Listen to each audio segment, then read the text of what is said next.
اسلام زندہ باد، اسلام زندہ باد، اسلام زندہ باد، اسلام زندہ باد۔ نوجوان ساتھیوں اور بزرگوں، منبر نور پر جلوہ بار علماء اکرام، السلام علیکم ورحمۃ اللہ تعالی وبرکاتہ۔ آئیے سب سے پہلے اپنے آقا و مولا حضور تاجدار مدینہ، سرور قلب و سینہ، احمد مجتبی محمد مصطفیٰ صلی اللہ تعالی علیہ وآلہ وسلم کی بارگاہ میں جھوم جھوم کر درود شریف کا نذرانِ عقیدت پیش کریں۔ پڑھے آواز سے بلند اللہم صلی علی سیدنا صفینا مولانا محمد وآلہ وسلم، صلو علیہ السلام علیکہ یا رسول اللہ صلی اللہ تعالی علیہ وآلہ وسلم۔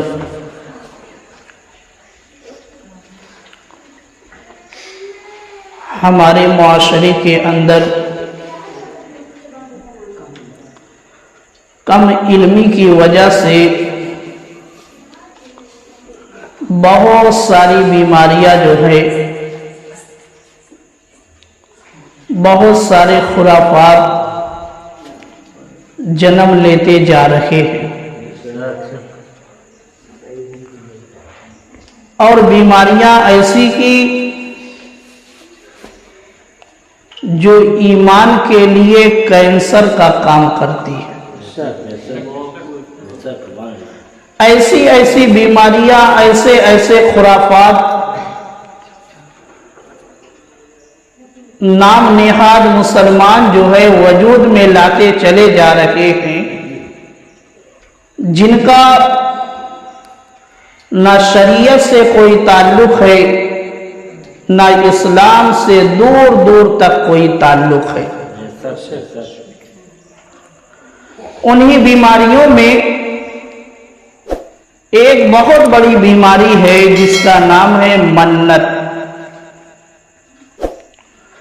آج لوگ بات بات پر منت مانتے ہیں، چھوٹی چھوٹی پریشانیوں پر لوگ منت مانتے ہیں، اور ایسی منت جو غیر شرعی منت ہے۔ یہ غیر شرعی منت جو ہے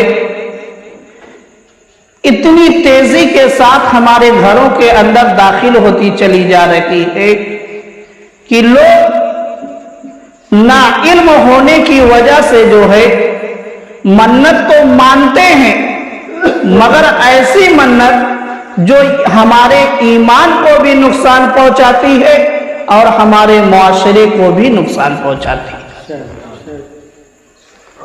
پہلی بات تو ذہن میں رکھنے والی یہ ہے کہ منت کا ذکر جو ہے قرآن مجید کے اندر بھی ہے اور احادیث کے اندر بھی ہے، یعنی قرآن مجید کے اندر بھی اللہ تعالیٰ نے منت کا ذکر کیا ہے، اور کون سی منت؟ شرعی منت کا ذکر جو ہے قرآن مجید کے اندر بھی موجود ہے، اور احادیث کے اندر بھی، یہاں تک کہ سیاہ ستہ کے اندر جو ہے یعنی بخاری مسلم کے اندر بھی شرعی منت کا ذکر پایا جاتا ہے۔ اور ہمارے فقہاء اکرام نے فقہ کے اندر تو پورا باب جو ہے منت کا بنایا بادا، اور اس کے اندر جو ہے منت کے مسائل کو بیان کیا ہے، یہاں تک کہ بہار شریعت کے اندر حضرت علامہ مفتی امجد علی اعظمی علیہ الرحمہ لکھتے ہیں کہ جب کوئی شخص جو ہے منت ماننا چاہے تو پہلے جو ہے اس کو علماء اکرام سے مشورہ کر لینا چاہیے کہ میں اس طرح کی منت جو ہے ماننا چاہتا ہوں کہ کیا یہ منت درست ہے کہ نہیں۔ یہ مفتی امجد علی اعظمی علیہ الرحمہ نے جو ہے بہار شریعت کے اندر لکھا ہے۔ بہار شریعت کی اہمیت میں بتا دوں آپ کو کہ بہار شریعت ایسی کتاب ہے کہ خود مفتی امجد علی اعظمی علیہ الرحمہ فرماتے ہیں کہ اگر میری اس کتاب کو حضرت اورنگزیب عالمگیر علیہ الرحمہ دیکھ لیتے تو مجھے جو ہے سونوں سے تول دیتے۔ اور یہ ایسی کتاب ہے کہ ہر مسلمان کو جو ہے اپنے گھر میں رکھنا چاہیے تاکہ وقتاً فوقتاً جو ہے اس کا مطالعہ کرتا رہے، کیونکہ انسان کی زندگی کے اندر جتنے مسائل آنے والے تھے پیدائش سے لے کر انتقال تک، انتقال کے بعد سے جو ہے ایصال ثواب تک، ایصال ثواب سے لے کر جنت اور جہنم تک، یہاں تک کہ انسان کے اندر زندگی کے اندر جتنے بھی مسائل آنے والے تھے سب کو جو ہے آپ نے ایک جگہ پر جمع کر کے بہار شریعت کی شکل میں ہمیں عطا فرما دیا ہے۔ یعنی بہار شریعت کے بعد ہم کو کسی اور کتاب کی تلاش کرنے کی ضرورت ہی نہیں پڑے گی اگر ہم نے اس کا مطالعہ کر لیا۔ تو آپ نے بہار شریعت کے اندر یہ بتایا کہ اگر تم منت ماننے کا ارادہ کرتے ہو تو پہلے جو ہے علماء اکرام سے مشورہ کر لو، پوچھ لو۔ آپ نے اپنی مرضی سے نہیں کہا بلکہ اللہ تعالیٰ کے حکم کو آپ نے عام کیا ہے، کیونکہ اللہ تعالیٰ نے قرآن مجید کے اندر ارشاد فرمایا ہے فَاسْأَلُوا أَهْلَ الذِّكْرِ إِن كُنتُمْ لَا تَعْلَمُونَ۔ اللہ نے قرآن مجید کے اندر ارشاد فرمایا جو تم نہیں جانتے ہو اہل علم سے پوچھو، جس کے بارے میں تمہیں جانکاری نہیں ہے اہل علم سے پوچھو۔ تو اسی لیے جو ہے آپ نے فرمایا کہ اگر تم کو منت ماننی ہے اور تم کو جو ہے منت کے بارے میں علم نہیں ہے تو تم پہلے جو ہے اہل علم سے پوچھ لو کہ کس طرح کی منت مانی جائے۔ اور دیکھو میرے مسلمان بھائیوں، قرآن مجید کے اندر جو ہے اللہ تعالیٰ نے ارشاد فرمایا وَمَا أَنفَقْتُم مِّن نَفَقَةٍ أَوْ نَذَرْتُم مِّن نَذْرٍ فَإِنَّ اللَّهَ يَعْلَمُهُ۔ اللہ تعالیٰ نے فرمایا کہ اور جو کچھ تم خرچ کرتے ہو اور جو تم منت مانتے ہو سب سے جو ہے اللہ تعالیٰ خبردار ہے، سب جانتا ہے اللہ تعالیٰ۔ یعنی اللہ تعالیٰ ہمارے ہر عمل کو جانتا ہے، جو کچھ بھی ہم خرچ کرتے ہیں اب وہ چاہے ہم اللہ کی راہ میں خرچ کریں اس کو بھی اللہ تعالیٰ جانتا ہے، یا ہم کسی غلط کام میں اپنے پیسے کو اپنے مال کو خرچ کریں اس کو بھی اللہ تعالیٰ جانتا ہے، اور جو ہم منت مانتے ہیں اس کو بھی اللہ تعالیٰ جانتا ہے۔ اب ہم غیر شرعی منت مانتے ہیں اس کو بھی اللہ تعالیٰ جانتا ہے، یا ہم شرعی منت مانتے ہیں اس کو بھی اللہ تعالیٰ جانتا ہے۔ یعنی اللہ تعالیٰ نے واضح کر کے بتا دیا، اللہ تعالیٰ نے واضح کر کے بتا دیا کہ میں تمہارے ہر عمل سے جو ہے باخبر ہوں، تم اس مطلب میں اس چکر میں نہ رہنا کہ تمہارا یہ عمل جو ہے مجھ سے چھپا ہوا ہے، نہیں بلکہ اللہ تعالیٰ نے واضح کر کے بتا دیا کہ تم اگر 1 روپیہ مدرسے میں دے رہے ہو یا مسجد میں دے رہے ہو یا یتیم مسکین غریب کی مدد کر رہے ہو، میں اس سے بھی باخبر ہوں، یا تم جو ہے کوئی شرعی منت مان لیتے ہو میں اس سے بھی باخبر ہوں، اگر تم پورا کرتے ہو تو میں تم کو ثواب دوں گا، اور اگر تم پورا نہیں کرتے ہو تو اس پر تمہاری پکڑ ہوگی۔ تو میرے مسلمان بھائیوں، اس آیت کریمہ کے اندر اللہ تعالیٰ نے واضح کر کے بتایا، اور ایک دوسرے مقام پر اللہ تعالیٰ نے سورہ دہر کے اندر جو ہے آیت نمبر 7 کے اندر یہ بتایا کہ جو منتیں پوری کرتے ہیں اس کی جو ہے اللہ تعالیٰ نے تعریف بیان کی، یعنی منت پوری کرنے والا جو شخص ہے، یعنی جو شخص شرعی منت مان کر پھر اس کو پورا کرتا ہے تو وہ شخص جو ہے اللہ تعالیٰ کے قریب یعنی قرب میں اس کو جگہ ملتا ہے، جگہ مل جاتی ہے، وہ شخص جو ہے اللہ کا محبوب بندہ بن جاتا ہے۔ مگر کب؟ جب شرعی منت ہم مانیں گے، جب ہم شرعی منت مان کر اس کو پورا کریں گے تب یہ چیز ہم کو حاصل ہوگی۔ کیونکہ میرے مسلمان بھائیوں، منت کی 2 قسمیں ہیں، منت کی 2 قسمیں ہیں، ایک جو ہے منت شرعی ہے، ایک منت عرفی ہے، ایک منت شرعی ہے، ایک منت عرفی ہے۔ اب دونوں میں فرق کیا ہے؟ دونوں میں فرق کیا ہے؟ تو فرق یہ ہے کہ منت شرعی جو ہے یہ صرف خاص اللہ تعالیٰ کے لیے ہے، یعنی نماز کی منت ماننا، روزے کی منت ماننا، حج کی منت ماننا، صدقہ و خیرات کی منت ماننا، یہ منت شرعی ہے، یہ منت شرعی ہے۔ اور اس کا حکم یہ ہے کہ اگر کوئی شخص جو ہے یہ منت مان لیتا ہے کہ میرا فلاں کام ہو جائے گا تو میں 2 رکعت نماز ادا کروں گا، تو اب اس کو جو ہے اس منت کا پورا کرنا، یعنی اس کا کام ہو گیا تو اب اس کو 2 رکعت نماز ادا کرنا واجب ہے۔ منت شرعی کا پورا کرنا واجب ہے۔ اور منت عرفی، منت عرفی جو ہے یہ مخلوق کے لیے بھی مانی جا سکتی ہے۔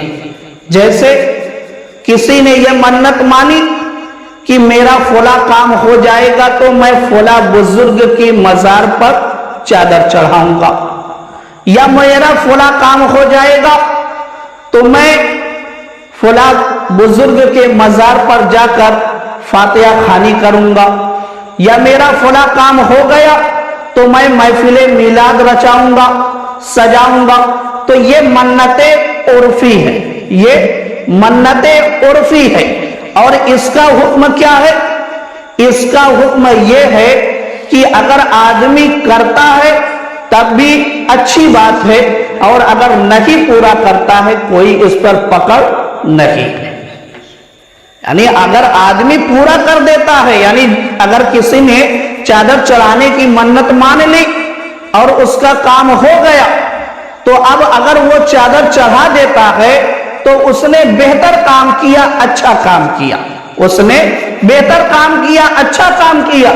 اور اگر اس نے چادر نہیں چڑھائی، اگر اس نے چادر نہیں چڑھائی تو نہ چڑھانے کی وجہ سے وہ شخص جو ہے گناہگار نہیں ہوگا، وہ شخص گناہگار نہیں ہوگا۔ تو منت کی 2 قسمیں، ایک منت شرعی، ایک منت عرفی، اور دونوں کی مثال میں نے آپ کو بتا دی۔ مگر اب ہمارے سماج میں کیسی منتیں عروج میں آئی؟ جیسے اب بہت سے لوگ منت یہ مان لیتے ہیں کہ میرے گھر میں اگر بچے کی پیدائش ہو گئی تو میں اپنے اس بچے کا بال جو ہے فلاں بزرگ کے مزار پر لے جا کر بنواؤں گا۔ یا یہ منت مان لی کسی کا بیٹا جو ہے بیمار ہو گیا تو منت یہ مان لیتے ہیں کہ میرا بیٹا اگر ٹھیک ہو گیا میں اس کا کان چھدواؤں گا۔ یا کسی کا اور بیٹا پریشان ہو جاتا ہے. تو اس طریقے کی جو اور منتیں ہیں جس کا شریعت سے کوئی تعلق ہی نہیں ہے، تو ایسی منتیں جو ہے یہ منتیں ماننے پر آدمی گناہگار ہوتا ہے. یہ منتیں ماننے پر آدمی گناہگار ہوتا ہے. جیسے مثال کے طور پر عورت کا مزار پر جانا منع ہے.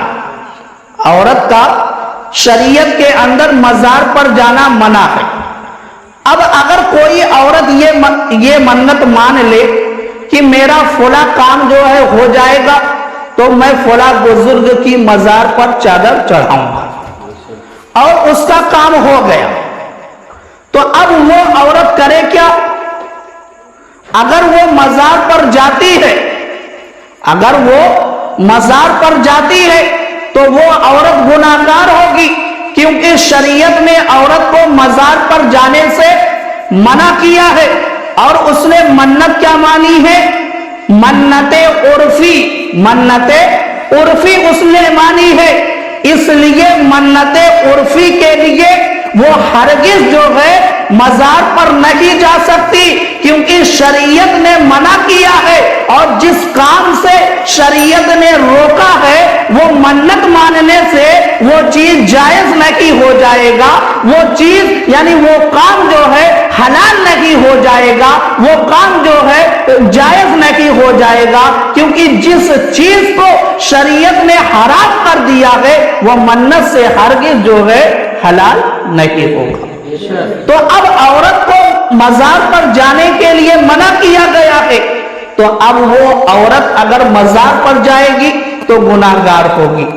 تو حکم یہ ہے کہ وہ اپنے گھر میں ہی فاتحہ خوانی کروا دے، یا نہ ہی چادر چڑھوائے، یا نہ ہی چادر جو ہے وہ چڑھائے، تو کوئی پکڑ یا کوئی گناہ والا کام نہیں. یا اگر وہ چاہتی ہے تو اپنے گھر میں ہی رہ کر جو ہے وہ اسی چادر کی قیمت کو جو ہے کسی شیرنی کی شکل میں یا اور کوئی کام جو ہے کر کے اس بزرگ کے نام سے ایصال ثواب کر دے، اس کی منت جو ہے پوری ہو جائے گی.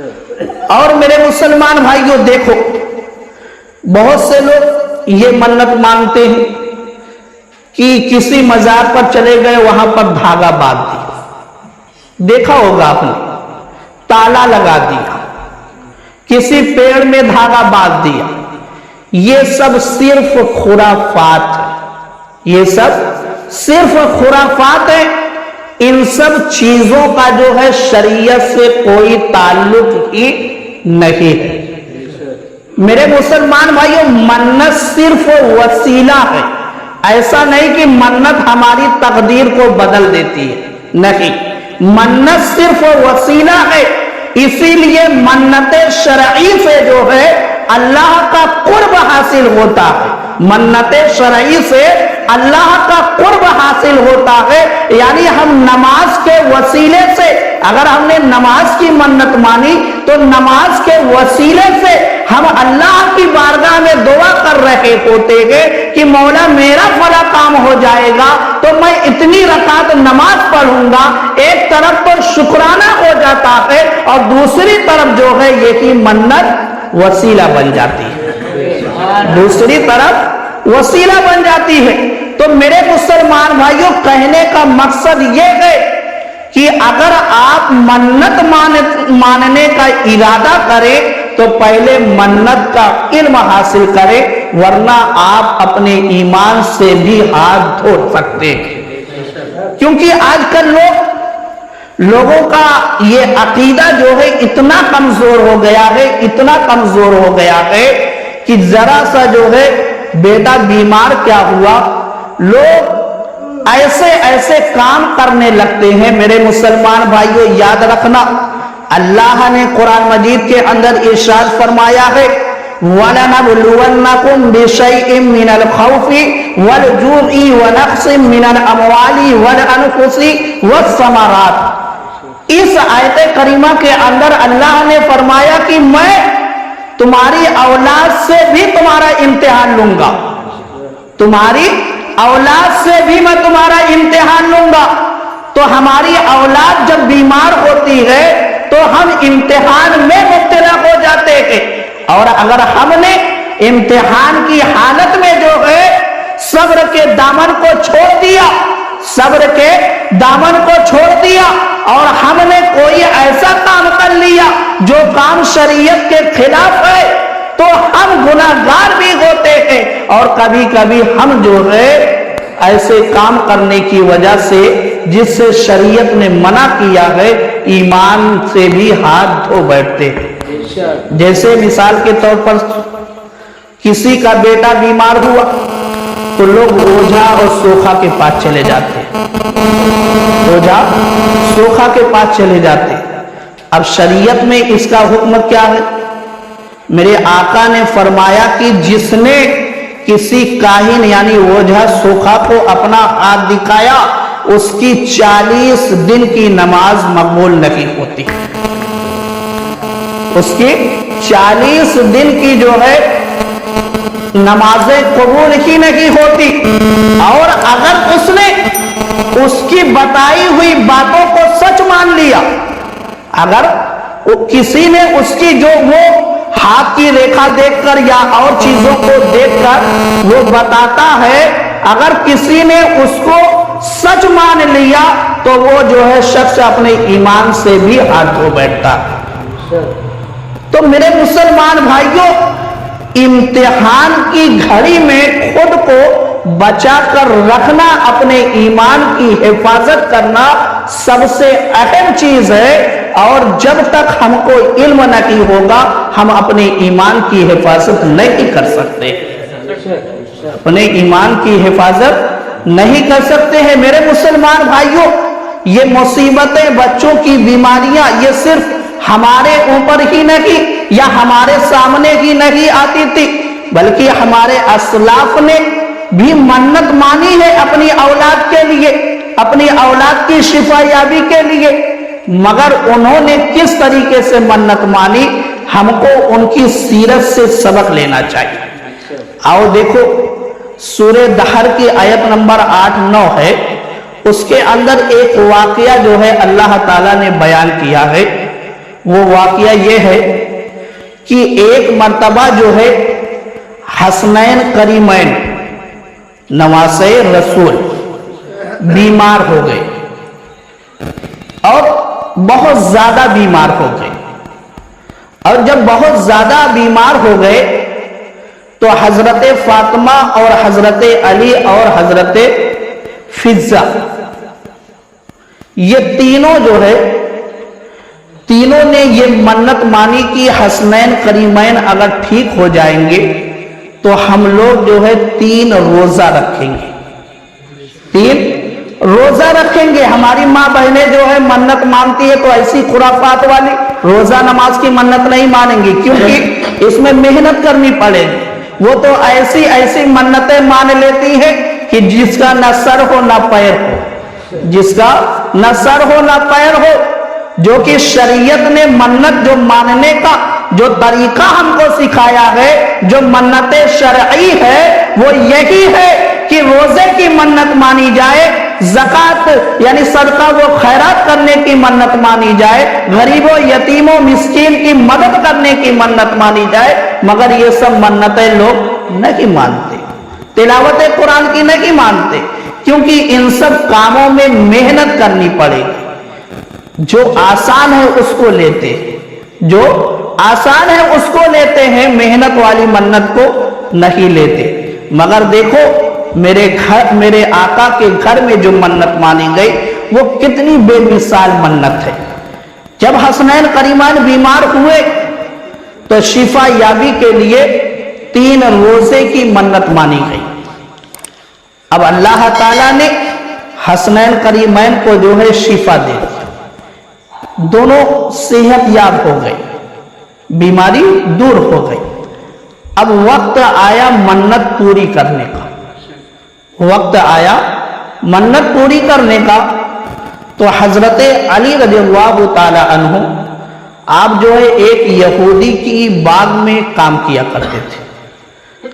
آپ نے کام کے عوض میں جو ہے 3 ساہ جو لیا، اور گھر میں جو ہے تینوں نے یعنی حضرت علی، حضرت فاطمہ اور آپ کی خادمہ تینوں نے روزہ رکھ لیا تھا، اور حضرت علی جو لے کر آئے اس کو کوٹا گیا آٹا بنانے کے بعد، شام جب ہوئی مغرب کے پہلے جو ہے روٹیاں تیار کر لی گئی۔ اب بالکل مغرب کا وقت جو ہے ہو چکا تھا، دسترخوان لگا دیا گیا، روٹیاں جو ہے دسترخوان پر سجا دی گئی۔ اب بالکل سورج جو ہے ڈوبنے کے قریب ہے، سورج ڈوبنے کے قریب ہے۔ حضرت علی انتظار میں ہے کہ سورج ڈوبے، افطاری جو ہے کی جائے۔ اتنے میں دروازے پر جو ہے ایک سائل نے آواز دی کہ اے نبی کے گھر والوں، میں کئی دن کا بھوکا ہوں، میں اسیر ہوں، مجھے جو ہے روٹیاں کھلا دی جائے۔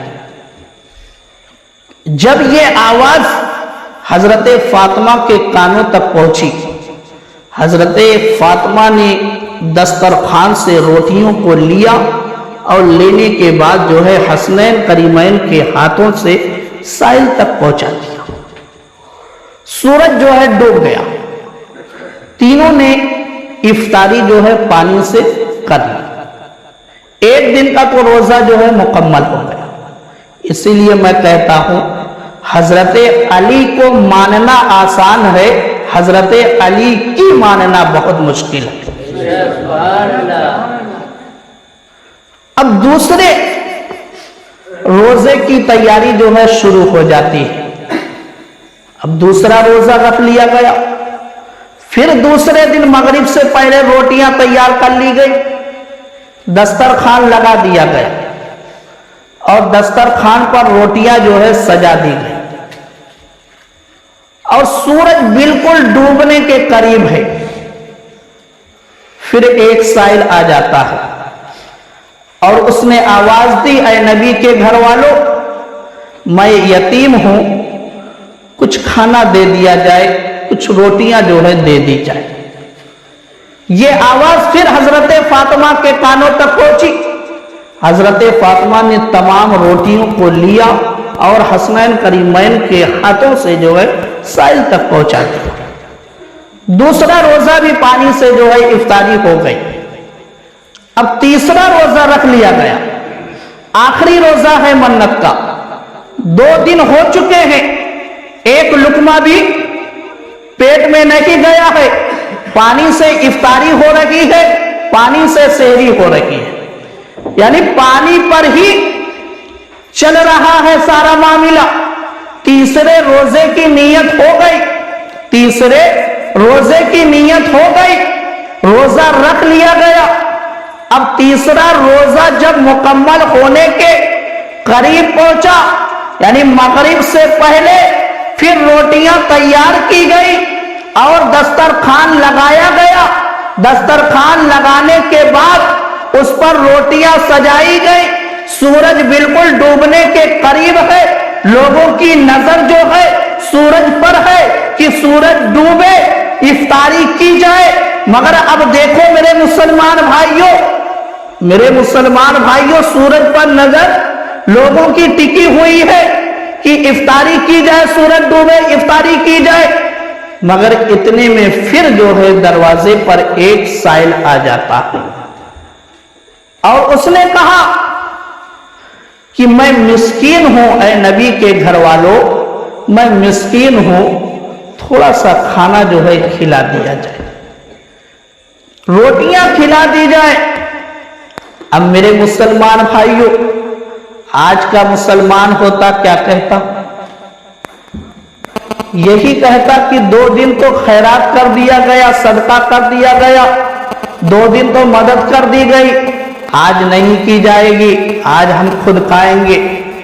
مگر نہیں، وہ نبی کا گھرانہ ہے جس کے بارے میں میرے سیدی اعلیٰ حضرت فرماتے ہیں، واہ کیا جود و کرم ہے شہ بطحہ تیرا، واہ کیا جود و کرم ہے شہ بطحہ تیرا، نہیں سنتا ہی نہیں مانگنے والا تیرا۔ اب حضرت فاطمہ کے کانوں سے جب اس سائل کی آواز ٹکراتی ہے، حضرت فاطمہ نے پھر جو ہے روٹیوں کو سمیٹا اور حسنین کریمین کے ہاتھوں سے روٹیوں کو جو ہے سائل تک پہنچا دیا اور پانی سے افطاری ہو گئی۔ اب میرے مسلمان بھائیوں اس واقعے پہ غور آپ کریں۔ سب سے پہلا جو ہم اور آپ کو سبق ملا، سب سے پہلا سبق یہ ملا کہ حضرت فاطمہ نے ہر بار جو ہے روٹیاں حسنین کریمین کے ہاتھوں سے بھجوائی۔ تو معلوم کیا ہوا کہ ہم اور آپ کو بھی چاہیے کہ اپنے اولاد کے ہاتھوں سے جو ہے کبھی نہ کبھی صدقہ و خیرات کرواتے رہیں، صدقہ وہ خیرات کرواتے رہے تاکہ ان کے دل سے جو ہے مال کی محبت نکل جائے، مال کی محبت نکل جائے، ان کی عادت بن جائے غریبوں یتیموں مسکینوں کو مدد کرنے کی، غریبوں یتیموں مسکینوں کے مدد کرنے کی عادت بنے۔ تو اس واقعے سے معلوم ہوا کہ حضرت فاطمہ نے جو حسنین کریمین کو یہ سبق پڑھایا تھا، اب آپ حضرت امام حسن اور حضرت امام حسین کی سیرت کو پڑھے تو دیکھیں کبھی حضرت امام حسن پورا سامان جو ہے صدقہ و خیرات کرتے ہوئے نظر آتے ہیں، اور کبھی کبھی جب آپ امام حسین کی سیرت کو پڑھیں گے تو آپ بھی جو ہے آدھا مال پورا مال جو ہے اللہ کی راہ میں صدقہ کرتے ہوئے نظر آئیں گے۔ تو یہ تربیت جو حضرت فاطمہ نے کی تھی اسی کا پھل جو ہے ادھر دکھائی پڑ رہا ہے۔ تو اگر ہم بھی اپنی اولاد کی تربیت اچھی کریں گے تو اس کا پھل ہم بھی جو ہے اسی دنیا میں دیکھیں گے۔ اور دیکھو میرے مسلمان بھائیوں، یہ واقعہ میرے مولا کو اتنا پسند آیا کہ اللہ تعالیٰ نے قرآن مجید کے اندر اس واقعے کو محفوظ کر دیا، اور قیامت تک جب قرآن پڑھا جاتا رہے گا حضرت علی کا ذکر ہوتا رہے گا، حضرت فاطمہ کا ذکر ہوتا رہے گا، منت والے روزوں کا ذکر ہوتا رہے گا۔ تو میرے مسلمان بھائیوں، جب بھی منت مانی جائے تو شرعی منت مانی جائے، غیر شرعی منت ہرگز جو ہے نہ مانی جائے۔ جس چیز سے شریعت نے روکا ہے اگر اس کو آپ منت کے ذریعے سے لائیں گے تب بھی جو ہے وہ حلال نہیں ہوگی۔ اللہ تعالیٰ کی بارگاہ میں دعا ہے کہ مولا تعالیٰ ہم سب کو عمل کرنے کی توفیق عطا فرما۔ وآخر دعوانا الحمدللہ رب العالمین۔